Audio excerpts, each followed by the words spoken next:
for choosing News 18. This week, Eau Claire is turning 150 years old, and to celebrate, our own Felicity Bosk is sharing different parts of the history of the city. And tonight, the history of Uniroyal, the tire factory that employed thousands during its 7 decades operating near downtown Eau Claire. For much of the 20th century, everybody in Eau Claire knew somebody that worked at Uniroyal. This is a look at the last tire that went out on the production room floor.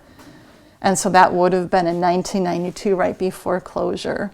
Uniroyal began as the Gillette Rubber Company in 1916, experimenting with what kinds of products could be made and sold using rubber.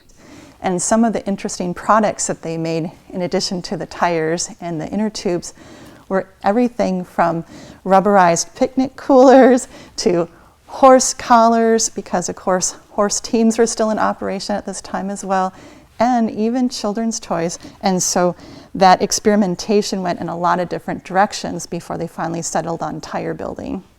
The company was later sold and renamed U.S. Rubber Company, and during World War II, it transitioned from making tires to making ammunition.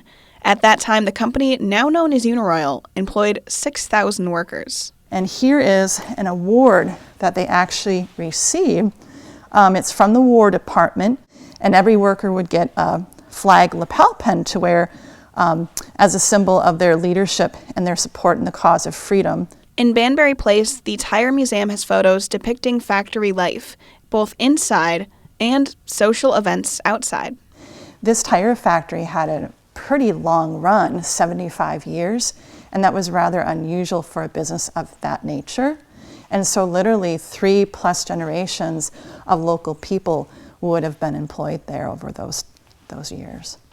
But as that photo of the last tire shows, Uniroyal closed on June 26, 1992. A lot of it had to do with just the sheer economics of building tires this far north. Having to have that product ship such a distance wasn't very cost effective any longer. The closure created a real sense of loss and a void for Eau Claire. But as we know, there are 2 major legacies of Uniroyal today. One, the building itself, being reinvented into Banbury Place, now filled with apartments, offices, shops, and art studios. And that allowed for a new life and a new legacy. So even with the closing of Uniroyal, Banbury Place allowed those brick and mortar areas to live on. The other legacy, Royal Credit Union, which began inside the factory for the workers, now itself growing into a major employer for the Chippewa Valley. Reporting for Eau Claire's own News 18, I'm Felicity Bosk.